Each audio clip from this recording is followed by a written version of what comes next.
guys, thanks for joining us on Family Life today here on YouTube. Make sure you subscribe. You don't want to miss any episodes, so hit the little bell and you'll get notifications and you won't miss anything. And if this encourages you, like it and share it with your friends. Yeah, share it with your friends. Yeah, welcome to Family Life Today. Before we get started today, we've got an important announcement. It's a birthday. On this day, 30 years ago, Family Life Today started. Yeah, 30 years ago, Dennis and Bob launched Family Life Today as a radio program with, I think, like 40 stations, and now it's all over the world. And we got to thank Dennis and Bob, first of all. Yeah. This would have never happened apart from them and our listeners. Thank you for staying with us. Some of you for 30 years, even after Ann and I jumped in. Yeah, we got to thank God. He is the one that laid the foundation. He's the one we follow. He's the one that gives us hope for our families. We want to thank him today, too. So happy birthday, and here's to another 30. All right, so I'm going to see if you know this. I'm guessing you do. The top 3 things that marriages fight over, have conflict over. I know you're going to say money. Money, sex, in-laws. Wow. It's money, sex, kids, in-laws, and money. Oh, in-laws was up there. I just made it up.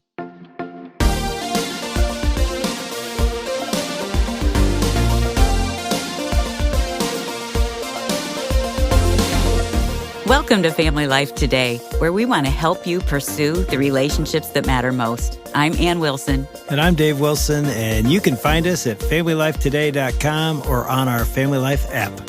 This is Family Life Today.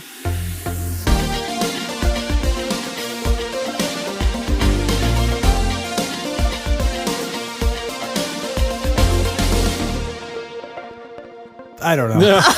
I have no idea, but I know money is always, and it is. Yeah, it it's is one of the definitely one of top. those things. And so we're not going to have conflict today about money. We're going to talk about it, though, We're going to get some help. with some experts who are good at money management, wrote a book on it that we'll introduce in a minute. But anyway, we got Bob and Linda Lotich back in the studio. We need your help. So we're doing a whole nother day, and I know our listeners need your help as well. So welcome back. Yeah, thanks for having us. Thank We're you, yeah. excited to be back. It's been a fun journey and very, I think, really helpful. It's super fun. When Yeah, you talk about money, it's not always fun, but you guys are really fun We're to be trying with. to make That it is fun the goal. as much as possible. And you are. Why not? You're getting it done. And a lot of people don't when they talk about money. So Oh, yeah. your book's called Simple Money, Rich Life, Achieve True Financial Freedom and Design a Life of Eternal Impact. And Yeah. I love the 21-day kickstart, figuring out where you're spending your money. You have a way to do that. We can buy your book and do it, and I hope our listeners do buy your book. But how else can I do that? Sure, yeah. We just have a page on our website. It's called seedtime.com/cashflow. All one word, cash flow. I like all those words. And you just go there, and I have a video kind of showing how to do what we were talking about yesterday, tracking your spending, and it just kind of breaks down exactly what to do. So if you don't want to write it all down on paper or on your notes app on your phone, which that works as well, this is a great option to consider as well. All right. So today, we're going to have some fun. We actually have our producer, Jim Mitchell, in the studio. Yes. There you He's go. usually on the other side of the glass talking about us, but he's actually in the room. He is an Talking amazing to us. producer. And this has never happened, by the way. Yeah. This is a first. So Ooh. you guys must have hit a nerve. Jim Mitchell, welcome to Family Life Today Thank in you. studio. Thank you. Hey, guys. Good to meet you. And what are you doing in here? You guys got my wheels turning. This is a good couple of days we've heard so far. Jim, our producer, has been married to Lisa. How many years?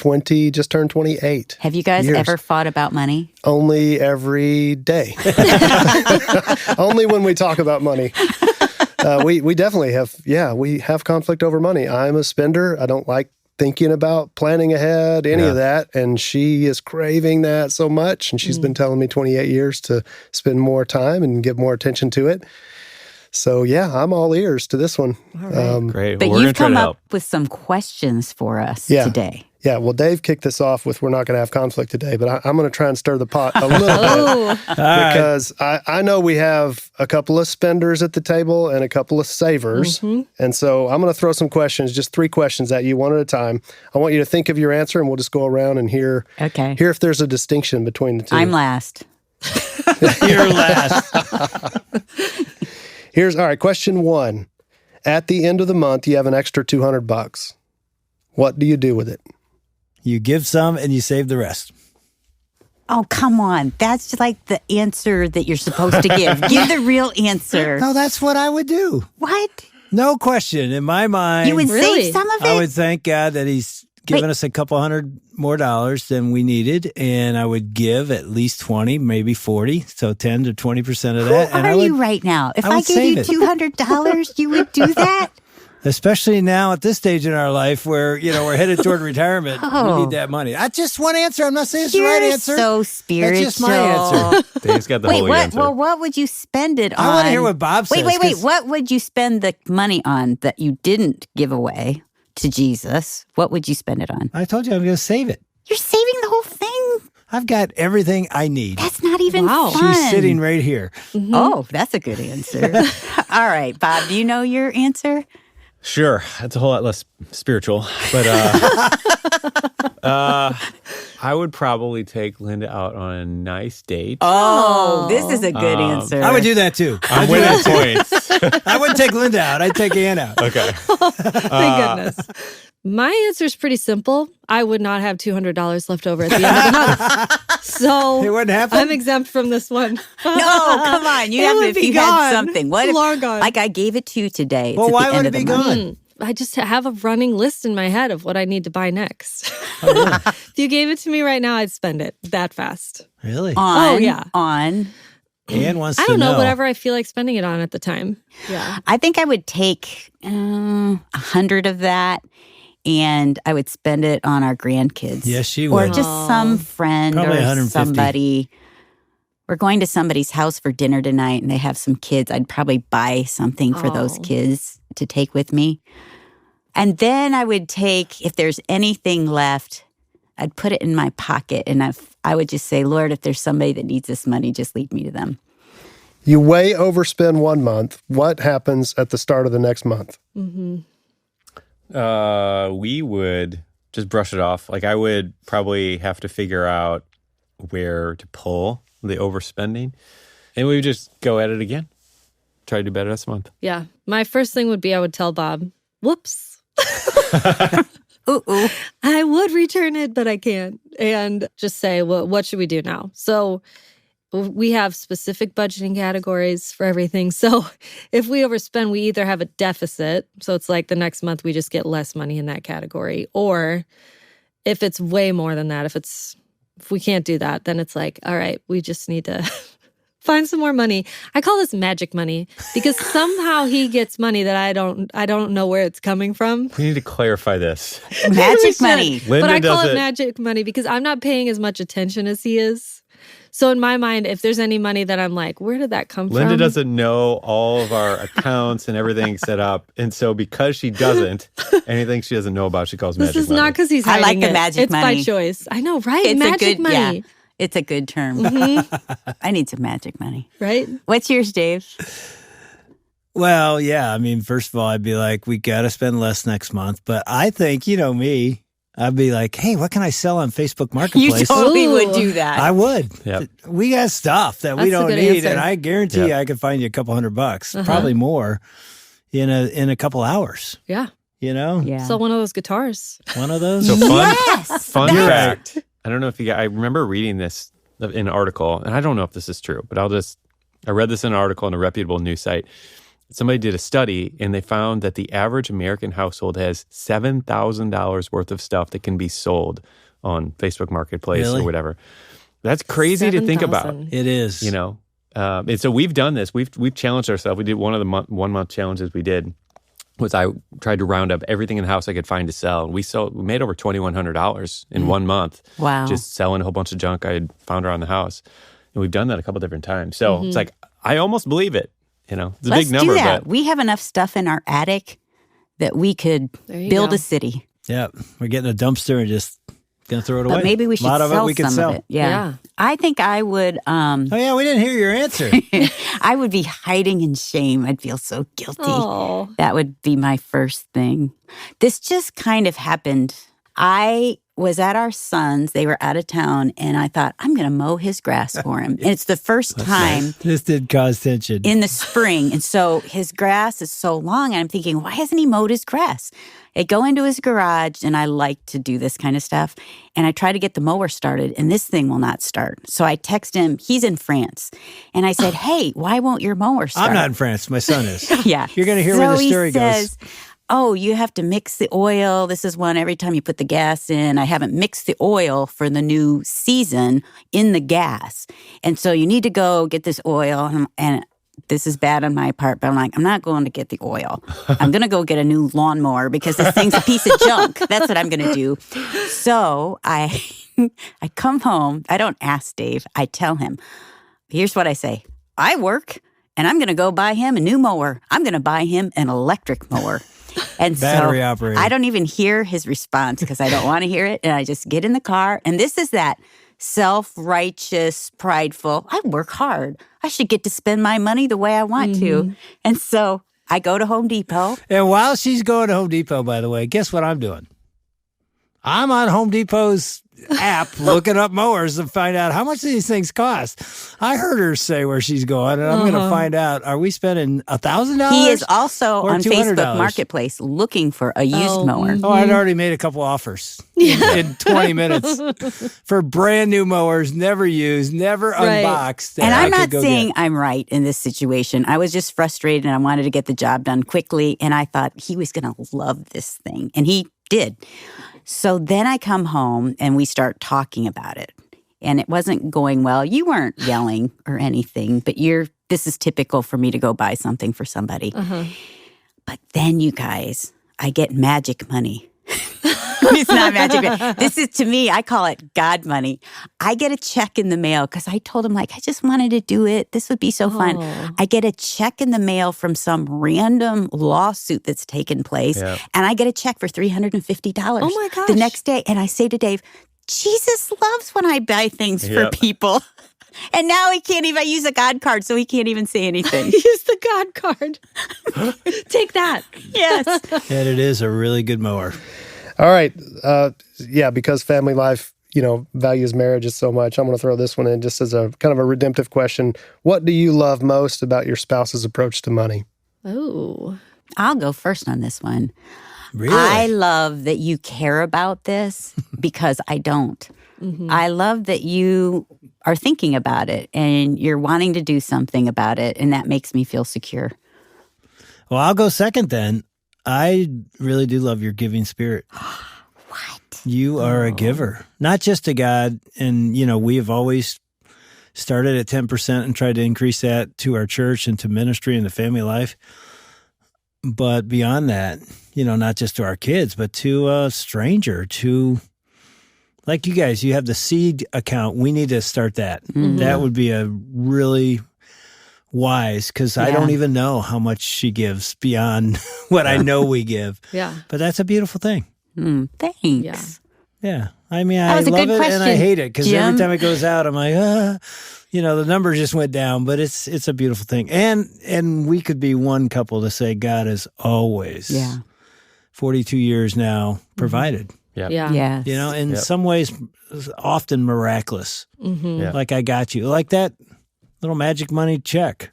The time you bought that lady's groceries in Walmart, which I went nuts. Like, you literally turned around and bought her entire thing, and the next day a check came from nowhere I love for that. over $1,000 that I Wow. never saw coming. I think praying about that, Yeah. when we pray and tell God, I'm so afraid about our finances, I love that he's in tune to that. I love that he cares about it with us and wants to provide and wants to give us wisdom. And I love that he's given a passion to couples like you to write books to help us. Yeah. Yeah. Well, no, and I think that's one of the coolest things is that, God wants to be involved in our financial situation. Yeah. And why not invite him into that area of our life? Because I think so many of us separate and segment our lives and don't really invite him in that spot. Yeah. And I think that What do you guys love about each other financially? So one of the things I was actually just telling you about this when we took a little break, but I can't remember which day it was that I mentioned how I cried a lot in the beginning. And I remember one time in particular where, we had just reduced our expenses. And I remember there was an event that we had and I wanted something new to wear. And I felt like I needed it. It was one of those things where it was like, I really kind of need this, but not enough to blow our budget over, Every woman can identify with that statement. Right? Yes. And I remember just crying and being like, Bob, I don't, what am I supposed to do? And instead of him just going, it's not that big of a deal. Or how many dresses do you have? Or outfits do you have in the closet? Exactly. And she keeps revealing our little secrets here. There it is again. Instead of doing that, he said, okay, I'll go shopping with you and we'll find a way to make something happen. And so he ended up helping me. We found something that was on sale that actually fit in my budget. And so he didn't just, he had compassion on my hard time. So I didn't feel like I was doing this on my own. I didn't feel like it was all me that needed to change, that he was willing to adapt and help me and walk through it with me. Does that make sense? Yeah, that's good. Way to go, Bob. Way to go, me. Way to go, you. Yeah, because even though he doesn't spend money the way I do, and so he doesn't care about the same things I do. And he's not judging what you're spending it on. No, but he was showing, okay, but I care about it because you care about it. One of the interesting things that God did for me, because we got married, and I'm the math guy, of course, like we've established. I'm the one who kind of created our budget and all that stuff. And I just assumed, all right, she is running around spending her money like no other, and therefore she doesn't have much value to add to our financial life. And so I'm just going to do this. I got the numbers. This is math. This is black and white. My way's right. Like, that's just what it is. And God really showed me, put me in my place, and just revealed that she has a whole lot of value, not to the marriage, not just to the marriage, but also to our financial life specifically, where I'm like, how? Like, what? How is that possible? And like, I had a lot that I needed to learn from her. But that required some level of humility because, again, I thought I was right. I thought this is math. It's black and white, But in that, God came to show me that I am too much of a hoarder. I have too much of a tendency to just save everything up for the future. And her just willingness and desire to enjoy the blessings that he's given us, to trust that God's going to provide, whereas I might have a tendency to trust in how big our savings account is, might lean more in that direction. Like, she has something that's been of a lot of value to me. And as I've allowed her to rub off on me, like, our marriage has gotten better, our financial situation has gotten better. It's like we still save. And, and in that, in my yielding to her on that, she's yielded in my direction and has worked to, control your spending a little bit more and to stay within budget and things like that.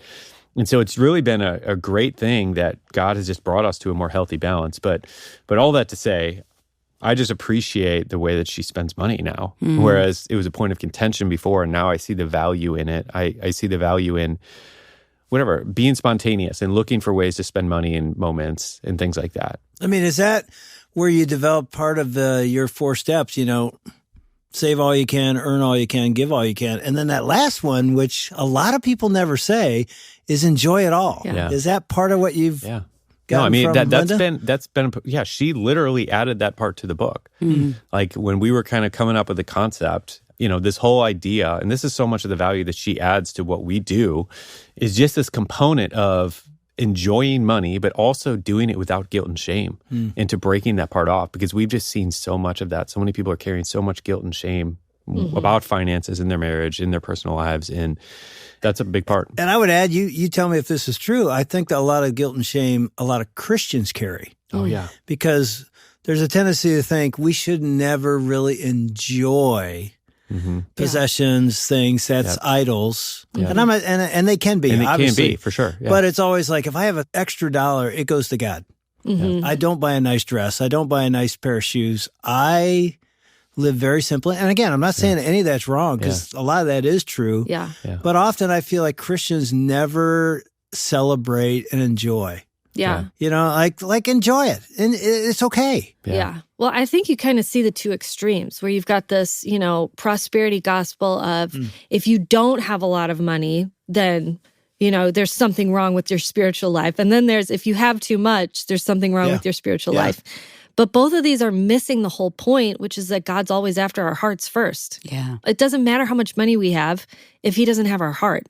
So on either extreme, it doesn't really matter. That's how I see it. So, you see some people that are extremely wealthy, and then you see some people who are, missionaries and living in a impoverished nation, and they're supposed to be there. If you give them $1 million and they live in a mansion when they're they lose their credibility. Right. You know what I mean? Like, it's dangerous for them probably, and it's just not the right thing. So it's like, I don't think it really matters how much money you have. I think that it matters what your heart is doing along the way. And maybe that's the biggest take home of asking ourselves, does God have our heart? Yeah. That's and good. that's the common denominator, like that I see as I look all throughout the New Testament about money. It's like this idea of our hearts. Are we going to serve mammon or are we going to serve God? Like, and of course, none of us are like, well, yeah, I'm going to go serve mammon. Like, none of us are going to say that. But like, how are we making decisions? Like, when we get a job offer, is the answer simply it pays more and so I'm just taking it? You know what I mean? Because that can be, I know for me, that's been a God convicting me of, you're serving mammon when that is your answer. It pays more, so I'm going to go do it, rather than asking God and prayerfully deciding, what the thing is we're going to do. Anyway, so yeah, I think so much of it just comes back to our heart. But there's two parts of this. Like, there's two different people who are listening on both of these extremes. And so I think the answer changes a lot too, depending on, what that person is and what they need in that moment, Well, here's a tension question. As I'm sitting here with a couple who's written about this and has really gone on a journey with God to get a handle on your money in a good way, and you're helping others now. If a person says, my life is about Jesus, he's everything, and they don't give more than 2%, because that's the average in the American church. Right. I know as a pastor, most of my congregation gave less than 2%. Wow. I didn't look at the numbers. I just know that's true in America. And yet they would say, Jesus is everything. What do you think of that? Is that true? I'm throwing that out to the money guys. Here's the thing. Part of what we try to do with what we communicate is communicate something about the joy of giving. Because I was never motivated by guilt, shame, obligation to give more. Like, I might have done it feeling obligated, or whatever the thing might be. But that never motivated me. But once I discovered like the joy of giving, and I know that sounds like squishy Christian talk, but I guess once I realized, like, honestly, how to hack our way, and that's a lot of what we talk about. Like, what are the like simple systems we can put in place to make giving more fun?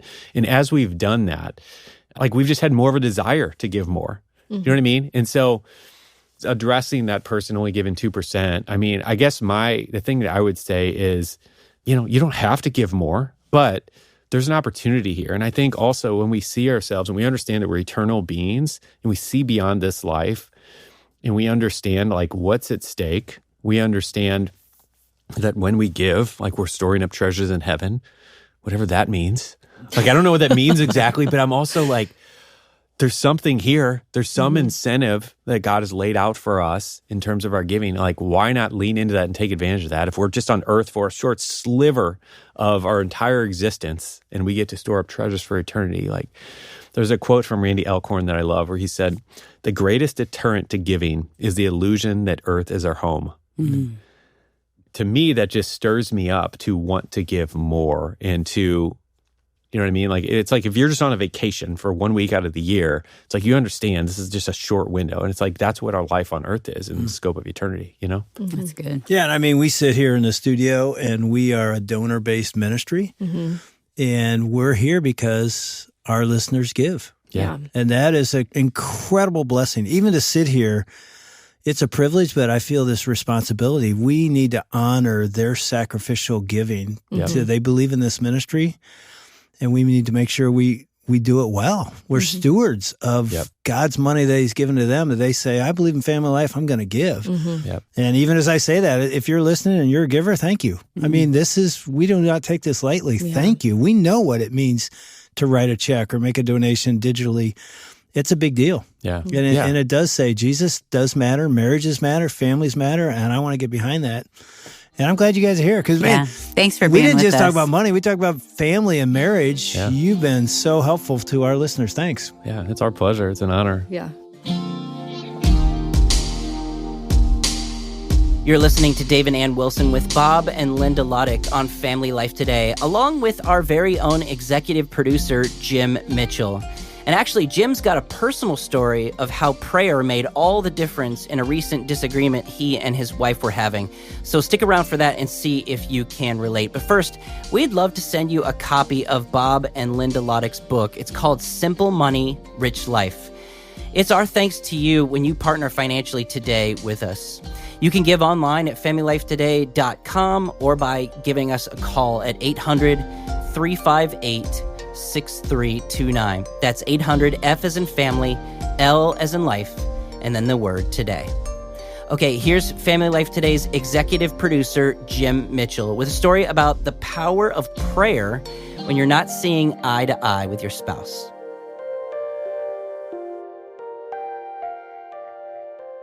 As I listen to y'all answering question 3 and esteeming one another, I was thinking about, the Bible says 2 are better than 1. Yep. That is like really easy to agree with when she's doing the things that I like. I totally get it. Like, yep, 2 are better than 1 for sure right now. It's really hard whenever we're different and she's not doing what I would naturally do or what I want her to do. Yeah. And, Lisa and I were in an argument here recently and we'd given each other the cold shoulder. That's what we do. For a good day or two, just the bare minimum conversations to get through the day. And then I'm still mad at you. I'm still mad at you. And we got to like day 3 and I was like, we can't keep doing this. Yeah. So I'm like, okay, as the husband, I do not want to do this, but I want to initiate something that might warm this. And I just said, sweetheart, come in here. Can we just lay down and pray together? So good. And so we come in the bedroom, we lay down on the bed. We are visibly still mad at each other. We're laying apart and I'm looking the other way. Like I'm giving her as big of a spiritual cold shoulder as I can. And I said, all right, let's just try this. Let's just pray and acknowledge to God what's been happening. And then let's just pray something that we like about each other. Mm-hmm. And it was pathetic. It was like, let's just try it. Let's just try that. Let's try and find something that we like about each other again. And we did it. And we laid down and prayed. And so we got to acknowledge before God. So I guess it's a 3-person conversation at that point and not 2 people fighting. But we just acknowledged, I was so mad that this happened, or I've been doing this and I'm not happy about it. Forgive me. And then she went, and then I went and said, Lord, this is what I love about my wife. And as we did that, as we articulated the things that we loved, it just warmed the room. It just warmed this relationship again. And it warmed your heart. It warmed my heart toward her. The hand came across in the bed and touched me, and it reconnected us. And I'm just thinking about, as we listen today, just if we're at odds about finances and we just don't see eye to eye, like you keep spending and I keep trying to get us to save, of just like 2 are better than 1. And I heard you guys doing that as you honored one another. I realized your marriage is stronger because you're different.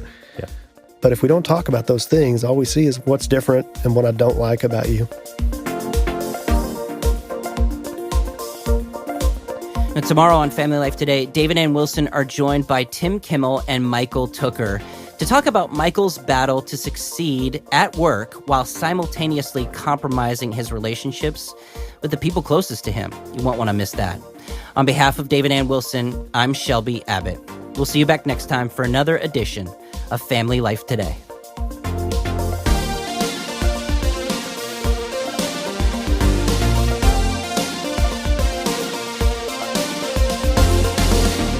Family Life Today is a production of Family Life, a crew ministry, helping you pursue the relationships that matter most.